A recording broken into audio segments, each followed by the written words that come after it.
ಹೇಳೋಕ್ಕಾಗಲ್ಲ. ಯಾಕಂತಂದರೆ ಪ್ರತಿಯೊಬ್ಬ ಮನುಷ್ಯ ಆತ್ಮಹತ್ಯೆ ಮಾಡ್ಕೊಳೋದೇ ಒಂದು ಸೊಲ್ಯೂಷನ್ ಅಂತ ಅಂದ್ಕೊಂಡ್ಬಿಟ್ಟಿರ್ತಾರೆ ಅಲ್ವಾ. ಈ ಒಂದು ಸಂದರ್ಭದಲ್ಲಿ ಹೆಣ್ಮಕ್ಳಾಗಿ ನಾವೇ ಬದುಕ್ತಾ ಇದ್ದೀವಿ, ಏನಕ್ಕೂ ಕಮ್ಮಿ ಇಲ್ಲಪ್ಪ ಅಂತೇಳಿ ನಾವು ಕೂಡ ಬದುಕ್ತಾ ಇದ್ದೀವಿ. ಸೊ ಒಂದಷ್ಟು ಜನ ಏನು ಮಾಡ್ತಾರೆ ಅಂದರೆ ಈ ಸಮಸ್ಯೆಗಳು ಒಳಗಡೆ ಸಿಕ್ಕಾಕೊಂಡ್ಬಿಡ್ತಾರೆ. ಆ ಸಿಕ್ಕಾಕೊಂಡಾಗ ಏನಾಗುತ್ತೆ, ಅದಕ್ಕೆ ಆಚೆ ಬರೋದಕ್ಕೆ ನೂರಾರು ದಾರಿ ಇರುತ್ತೆ.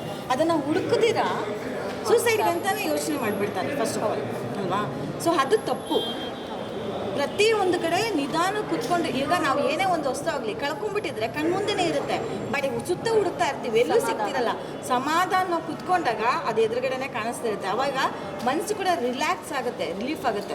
ಅಯ್ಯೋ ಹೌದಪ್ಪ ನಾವು ತಪ್ಪು ಮಾಡಿಬಿಟ್ವಿ, ಇಷ್ಟೆಲ್ಲ ಟೆನ್ಷನ್ ಯಾಕೆ ತಗೋ. ಅದೇ ಥರನೇ ಜೀವನ ಕೂಡ ಅಲ್ವಾ. ಈ ಜೀವನ ದೇವ್ರು ಕೊಟ್ಟಿರೋವಂಥ ಒಂದು ಭಿಕ್ಷೆ. ನಾವು ಅದನ್ನು ಮುಗಿಯೋದಕ್ಕೆ ಮುಂಚೆ ಯಾವತ್ತೂ ಅಷ್ಟೇ ಸೂಸೈಡ್ ಮಾಡೋಕ್ಕೆ ಹೋಗ್ಬಾರ್ದು, ಮಾಡ್ಕೊಳಕ್ಕೆ ಹೋಗ್ಬಾರ್ದು. ಇದು ಎಲ್ಲದಕ್ಕಿಂತ ಹೆಚ್ಚಾಗಿ ನಮ್ಮ ಸಾಯಿ ಪ್ರಕಾಶ್ ಸರ್ ನಿಮಗೆಲ್ಲರಿಗೂ ಗೊತ್ತೇ ಇದೆ, ದಿಗ್ಗಜರಂಥವ್ರು ಎಂತೆಂಥ ಸಿನಿಮಾಗಳನ್ನ ಕೊಟ್ಟಿದ್ದಾರೆ ಮೇಡಮ್ ಅವರು.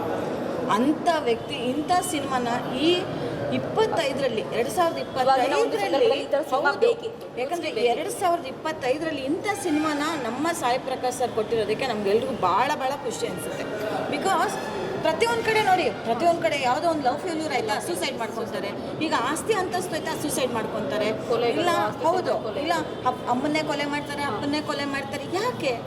ಇರೋದೊಂದು ಜೀವನ, ಯಾವತ್ತೂ ಪ್ರತಿಯೊಂದು ಸರಿ ಯಾವತ್ತೊಂದಿನ ಮಣ್ಣಿಗೆ ಹೋಗಲೇಬೇಕು ಅಲ್ವಾ. ಅದಕ್ಕೆ ಯಾಕೆ ಇದ್ದು ಸಾಧಿಸ್ಬೇಕು. ಇರೋಷ್ಟು ದಿನ ಅಪ್ಪ ಅಮ್ಮನ ಚೆನ್ನಾಗಿ ನೋಡ್ಕೋಬೇಕು, ಮಕ್ಕಳನ್ನ ಚೆನ್ನಾಗಿ ನೋಡ್ಕೋಬೇಕು. ಅನಾಥಾಶ್ರಮ ತೊಗೊಂಡೋಗಿ ಎಳೆದು ಬಿಸಾಕ್ತಾರೆ. ಅವತ್ತು ಹೆಜ್ಜೆನೇ ಇಡಕ್ಕೆ ಬರದೇ ಇರೋ ಅಂಥವ್ರು ಕೈ ಹಿಡಿದು ನಡೆಸು ನಮ್ಮಂಥ ತಂದೆ ತಾಯಿದ್ರು ಸಾಕ್ತಾರೆ. ಅವರು ತಂದೆ ತಾಯಿನ ಒಂದಷ್ಟು ನೋಡ್ಕೋಬೇಕು. ಅದೇ ಥರ ಹತ್ಯೆ ಮಾಡೋದಿರಾಗು ಪ್ರತಿಯೊಂದು ಕಡೆನೂ ಅಷ್ಟೇನೆ.